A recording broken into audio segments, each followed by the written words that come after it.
पहलगाम में हुए आतंकी हमले के बाद भारत और पाकिस्तान के बीच तनाव बना हुआ है। भारत ने सिंधु जल समझौते को निलंबित कर पाकिस्तान को पानी रोकने की धमकी दी थी, तो पाकिस्तान ने इसे युद्ध की कार्रवाई करार दे दिया था। लेकिन इस शोर शराबे के बीच एक और गंभीर मुद्दा चर्चा में है, चीन, जो चुपके से भारत की नदियों का पानी रोक रहा है। नासा के पूर्व स्टेशन मैनेजर ने सैटेलाइट डेटा के हवाले से खुलासा किया है कि सतलुज नदी का जल प्रवाह जो तिब्बत से भारत में आता है, पिछले 5 सालों में 75% से ज्यादा कम हो गया है। जहां भारत पाकिस्तान को पानी रोकने की धमकी देकर सुर्खियां बटोर रहा है, वहीं चीन चुपके से भारत का पानी भी रोक रहा है और हमारी सरकार की लाल आंखें बस भाषणों तक सीमित रह गई हैं। मीडिया जो छोटी छोटी बातों पर ढोल पीटता है, इस मुद्दे पर खामोश है।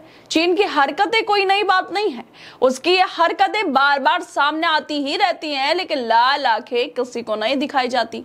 बस गोदी मीडिया के चैनलों पर ही इन दिखावटी आंखों की बात होती है, लेकिन हकीकत में चीन चाले चल रहा है और सरकार कुछ नहीं बोल पा रही। दरअसल भारत और पाकिस्तान के बीच नदियों का बंटवारा करने वाला सिंधु जल समझौता हालिया दिनों में चर्चा में है।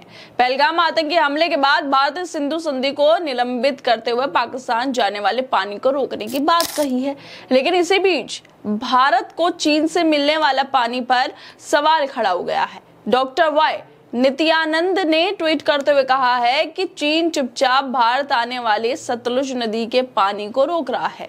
बिजनेस टुडे की रिपोर्ट के मुताबिक भूस्थानिक शोधकर्ता और नासा के पूर्व station manager doctor Y Nityanand ने सैटेलाइट से मिले सतलुज जल प्रवाह के डाटा पर रिसर्च की है। डाटा बताता है कि भारत में सतलुज नदी के पानी में भारी गिरावट आई है। पानी के बहाव में ये कमी नदी के तिब्बत से भारत की सीमा में प्रवेश करने से पहले हो रही है। भारत जहां पाकिस्तान को पानी रोकने की धमकी दे रहा है, वहीं चीन बिना शोर मचाए सतलुज का पानी रोक रहा है। नित्यानंदम जैसे विशेषज्ञ ट्विटर पर सैटेलाइट तस्वीरों के साथ सच्चाई उजागर कर रहे हैं, फिर भी मुख्य धारा की खबरों में ये मुद्दा गायब है।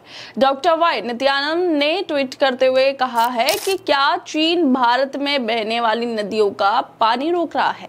सैटेलाइट डेटा से पता चलता है कि सतलुज बेसिन में पानी का प्रवाह 5 सालों में 75% से ज्यादा कम हो गया, जो 8000 गीगालीटर से 2000 गीगालीटर हो गया है।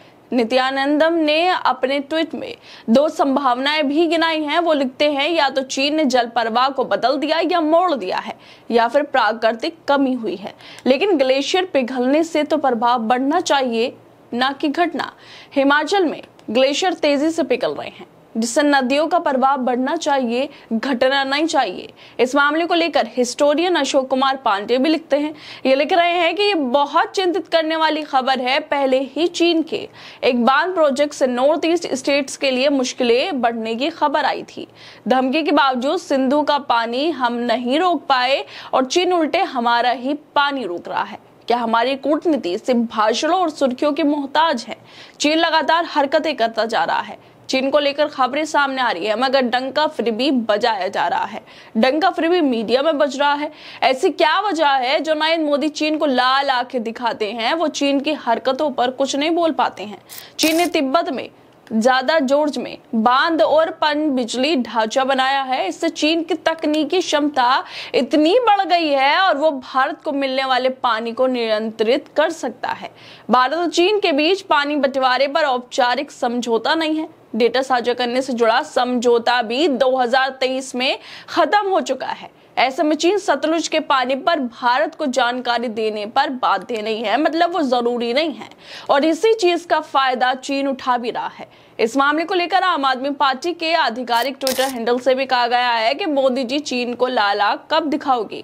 चीन सतलुज नदी से आने वाले भारत के पानी को चुपचाप रोक रहा है। सतलुज नदी के जल प्रवाह में 75% की कमी आई है। चीन को लाल आंखें दिखाने का जुमला देने वाले मोदी जी वहां के राष्ट्रपति को झूला झुला रहे थे और आज चीन अपनी सभी सीमाएं पार करते जा रहा है। हर कोई एक ही सवाल पूछ रहा है, अब वो लाल आंखें कहां हैं जो चीन को दिखाई जाती हैं? लेकिन इस सवाल का जवाब सरकार दे ही नहीं पा रही है। वैसे इस बात का कोई सार्वजनिक प्रमाण नहीं है कि चीन जानबूझकर पानी को कम कर रहा है, लेकिन चीन की नियंत्रण क्षमता और समझौतों की कमी की वजह से भारत की चिंता जरूर बढ़ी है। सतलुज नदी तिब्बत से निकलकर भारत आती है। यह नदी तिब्बत की राजसताल झील के पास से निकलकर शिपकी लादर्रा से होते हुए हिमाचल प्रदेश में प्रवेश करती है और इसी को लेकर अब चीन की चालबाजी करते हुए सैटेलाइट की तस्वीरें भी सामने आ रही है, जिस तरह के दावे किए जा रहे हैं। खैर, देखने वाली बात अब ये होगी कि नरेंद्र मोदी कितना चीन को जवाब दे पाएंगे और गोदी मीडिया कितना इस खबर को दिखा पाएगा। खैर दोस्तों, आप लोगों को क्या लगता है इस वीडियो को लेकर? हमें अपनी राय जरूर दें और बाकी तमाम खबरों को देखने के लिए जुड़े रहिए हमारे साथ।